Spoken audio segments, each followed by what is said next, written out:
देख सकते हैं हम अपने खेत में आए हुए हैं और गेहूं तैयार है और राई कट करके घर चली गई है।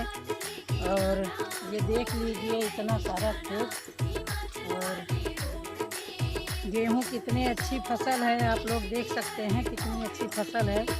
आज बहुत दिनों के बाद मैं अपने खेत पे आई हूँ। वैसे हम खेत में आते ही नहीं हैं, लेकिन आप सबको दिखाने के लिए मैं आई हुई हूँ। और आप लोग देख सकते हैं कितना बाग बगीचा और खेत, मटर वटर तो सब चली गई है, तोड़ ताड़ के घर चली गई। और भी गेहूँ अब कटने वाला है, 1 हफ्ता 10 दिन लगेगा, गेहूँ कट जाएगा, फिर सारा खेत खाली हो जाएगा। राधे राधे, राधे राधे।